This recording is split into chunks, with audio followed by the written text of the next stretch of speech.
Assalamualaikum warahmatullahi wabarakatuh. Saya Serendista Jina dengan NIM 2012-4006 dari kelas PAIA. Di sini saya akan membahas tentang prinsip-prinsip utama dalam belajar. Izinkan saya membagi PPT.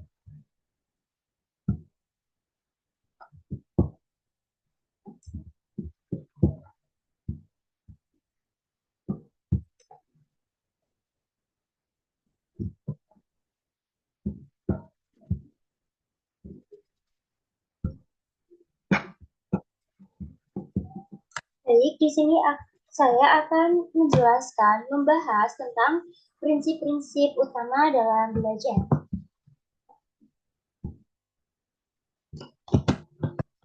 Nah, kita bahas yang dari pengertiannya dulu. Pengertian belajar. Belajar merupakan suatu proses untuk memperoleh pengetahuan, kebiasaan, keterampilan, dan tingkah laku yang terjadi dalam diri siswa dari yang awalnya tidak tahu menjadi tahu untuk mengetahui beberapa pengetahuan baru yang belum diketahui sebelumnya. Nah, apa sih tujuan belajar itu? Tujuan belajar yaitu satu, memperoleh pengetahuan. Dengan belajar akan memperoleh pengetahuan. Pengetahuan akan meningkatkan kemampuan berpikir seseorang. Dan begitu juga sebaliknya, kemampuan berpikir akan berkembang melalui ilmu pengetahuan yang telah kita pelajari. Terus tujuan lainnya yaitu menanamkan konsep keterampilan. Keterampilan yang dimiliki setiap individu kan tidaklah datang secara tiba-tiba, melainkan dengan melalui proses belajar. Contohnya seperti ketika kita ingin terampil dalam menggambar, berarti kita bisa berlatih menggambar dengan rutin. Terus yang ketiga ada membentuk sikap. Proses belajar dapat membentuk sikap seseorang melalui penanaman nilai-nilai yang mampu menumbuhkan kesadaran dalam diri orang tersebut. Next, teori-teori belajar. Teori-teori belajar ini ada 3 teori. Yang pertama, teori belajar behavioristik. Yang kedua, teori belajar kognitif. Dan yang terakhir, teori belajar humanistik. Kita bahas yang pertama dulu, teori belajar behavioristik. Teori belajar behavioristik merupakan teori belajar yang lebih mengutamakan pada perubahan tingkah laku siswa sebagai akibat adanya stimulus dan respon. Teori ini pertama kali dikemukakan oleh G.G. dan Berliner tentang perubahan tingkah laku sebagai hasil dari pengalaman. Menurut teori ini, seseorang dapat dikatakan belajar apabila sudah menunjukkan perubahan tingkah laku. Dalam teori ini, tadi belajar diartikan sebagai stimulus dan respon. Maksudnya, yang diberikan guru berupa stimulus atau rangsangan, dan apa yang diterima oleh si murid itu berupa respon. Itulah yang dilihat dan diamati. Dengan begitu, guru atau pendidik dapat mengetahui apakah peserta didik mengalami perubahan tingkah laku atau tidak. Yang kedua, teori belajar kognitif. Teori belajar kognitif menekankan bahwa yang terpenting dalam proses belajar adalah bagaimana proses itu terjadi, bukan pada hasil yang dicapai.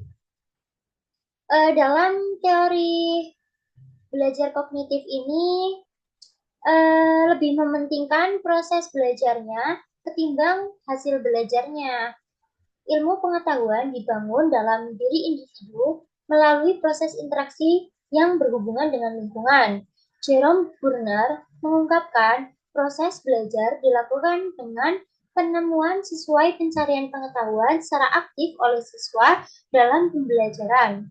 Sehingga teori ini memiliki beberapa keuntungan bagi siswa, seperti menimbulkan rasa ingin tahu dan memotivasi siswa untuk menemukan jawaban-jawaban atas pertanyaannya. Lalu ada mengajarkan keterampilan memecahkan masalah secara mandiri. Yang ketiga, mengharuskan siswa untuk menganalisis sesuatu. Nah, yang terakhir ada teori belajar humanistik. Teori belajar humanistik menitik beratkan pada kebebasan individu untuk mengungkapkan pendapat dan menentukan pilihannya, nilai-nilai, tanggung jawab personal, otonomi, tujuan, dan pemaknaan. Teori humanistik menekankan motivasi untuk mengembangkan potensi seseorang. Oke, next kita bahas prinsip-prinsip utama dalam belajar. Yaitu ada 7 prinsip ya. Yang pertama ada prinsip perhatian, yang kedua yang pertama ada prinsip perhatian dan motivasi. Kita mulai bahas dari yang pertama dulu. Perhatian siswa itu sangatlah penting dalam proses belajar. Ketika siswa merasa materi pelajarannya sesuai dengan kehidupannya, maka muncullah motivasi untuk belajar dan itu meningkatkan semangat untuk siswa. Jadi, guru atau pendidik bisa menggunakan berbagai strategi seperti mengaitkan materi dan memberi contoh dengan kehidupan yang nyata, memberi contoh di lingkungan sekitar. Itu. Terus yang kedua, prinsip keaktifan. Dalam prinsip keaktifan ini, siswa perlu terlibat aktif dalam pembelajaran untuk meningkatkan pemahaman mereka. Belajar yang melibatkan diskusi, kerja kelompok, dan kegiatan praktis lainnya ini dapat mendorong siswa untuk berpartisipasi secara aktif di dalam kelas. Ini bukan hanya meningkatkan keterlibatan, tapi juga membantu siswa mengembangkan keterampilan sosial atau kolaboratif. Terus yang ketiga, ada prinsip keterlibatan langsung. Pembelajaran yang bersifat praktis dan berbasis pengalaman memungkinkan siswa untuk menerapkan konsep yang dipelajari. Berarti dengan terlibat langsung ini, siswa lebih paham, lebih tahu, dan lebih mengingat materinya. Jadi, kita bisa melakukan seperti praktek, eksperimen, studi lapangan, atau proyek berbasis masyarakat. Yang keempat, ada pengulangan. Nah, pengulangan ini adalah kunci untuk memperkuat ingatan. Latihan berulang, baik dalam bentuk kuis, latihan soal, atau diskusi setelah materi, membantu siswa mengingatkan informasi jangka panjang. Dengan mengulang materi secara berkala, siswa dapat menginteralisasi konsep dan meningkatkan kepercayaan diri mereka dalam menguasai materi. Yang kelima ada perbedaan individual. Perbedaan individual ini, setiap siswa kan memiliki gaya belajar yang berbeda-beda. Terus guru bisa menyesuaikan metode belajar bagi setiap siswa. Yang keenam ada tantangan. Tantangan ini perlu dalam aktivitas pembelajaran karena tantangan ini memberikan siswa lebih memacu adrenalin, mengasah otaknya. Nah, memberikan tantangan yang sesuai kepada siswa dapat memicu minat dan motivasi. Tantangan ini harus cukup sulit untuk mendorong usaha, tetapi masih dalam jangkauan kemampuan siswa. Nah, yang terakhir ada balikan dan penguatan. Balikan ini bersifat positif ya, seperti memberikan pujian kepada murid-murid. Terus kalau penguatannya berupa negatif seperti menegur atau mendidik. Yang ini yang benar loh, yang ini yang salah, nanti diperbaiki seperti itu. Lanjut, ada faktor-faktor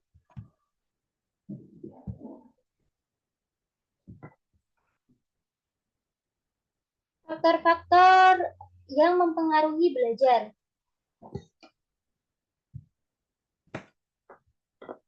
Yaitu ada faktor internal dan faktor eksternal.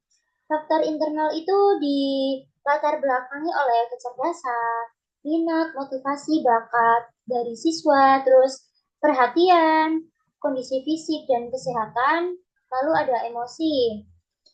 Nah, yang faktor eksternal itu seperti keluarga yang harmonis, terus dukungan dari keluarga, adanya fasilitas dalam rumah yang mendukung belajar, ini juga salah satu faktor yang mempengaruhi belajar. Terus ada lingkungan sekolah.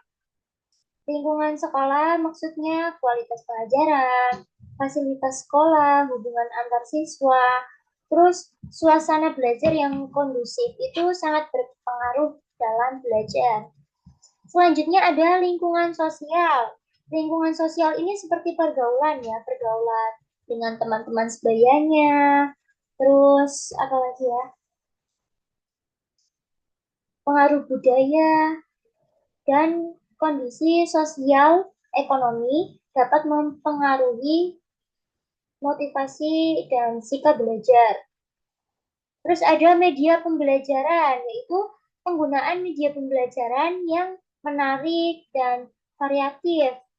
Ini dapat meningkatkan efektivitas dalam belajar. Terus yang kelima ada waktu belajar, yaitu jadwal belajar yang teratur dan manajemen waktu yang baik akan membantu siswa mencapai hasil belajar yang optimal.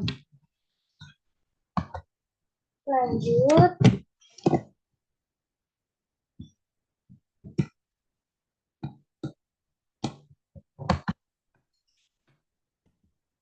cara meningkatkan motivasi belajar siswa. Yang pertama ada ciptakan lingkungan belajar yang menyenangkan. Artinya dengan menciptakan lingkungan yang menyenangkan ini dapat memotivasi belajar siswa. Terus buat pembelajaran menarik dan relevan. Artinya berarti kita memberi contoh setelah menerangkan materi dengan contoh kehidupan di sekeliling kita atau yang sedang trending. Yang ketiga, libatkan siswa aktif dalam pembelajaran. Nah, melibatkan siswa ini aktif dalam pembelajaran sangatlah penting karena ini dapat membangun suasana kelas agar menjadi asik belajarnya. Yang keempat, berikan tujuan yang jelas. Seperti sebagai seorang guru memberikan tujuan yang jelas kenapa harus mempelajari materi ini dan apa tujuannya dan apakah mempunyai manfaat. Terus yang kelima, berikan umpan balik yang konstruktif. Maksudnya seperti kita memberikan apresiasi, koreksi, dan dorongan kepada para siswa. Yang keenam, bangun hubungan yang positif, yaitu saling menghormati, komunikasi terbuka, perhatian individual, berarti tidak tidak pilih kasih terhadap murid-murid. Yang ketujuh, libatkan orang tua. Pendidik bisa berkomunikasi dengan orang tua secara teratur dan membicarakan tentang perkembangan belajar siswanya. Terus ini juga memberikan kerjasama antara pendidik dan orang tua untuk kegiatan belajar di rumah. Selanjutnya ada jadilah role model. Pada dasarnya guru itu kan panutan, jadi kita harus mencontohkan yang baik pada murid-murid agar mereka meniru kita yang baik-baik. Lanjut, ada tips mengatasi kecemasan dan meningkatkan fokus. Tipsnya yaitu teknik mengelola stres. Yaitu pertama ada teknik relaksasi atau kita bisa sebut dengan stretching atau ice breaking setelah materi, di sela-sela materi. Nah, itu dapat mengelola stres. Terus Yang kedua, kelola waktu. Kelola waktu ini sangatlah penting ya. Berarti tidak berburu-buru dalam mengerjakan tugas dan kita dapat membuat jadwal untuk diri kita sendiri agar tertata rapi. Yang ketiga, jaga pola hidup sehat. Ini juga penting ya, karena kan kita belajar akan menggunakan otak untuk berpikir. Lah, makanan itu juga penting banget untuk asupan kita agar otak kita selalu berjalan ketika belajar. Yang keempat, cari dukungan apabila ada masalah, terus atau ingin menentukan sesuatu, kita bisa mendiskusikannya kepada orang tua atau sahabat terdekat. Yang selanjutnya ada teknik meningkatkan fokus, yaitu satu, buat lingkungan belajar yang kondusif.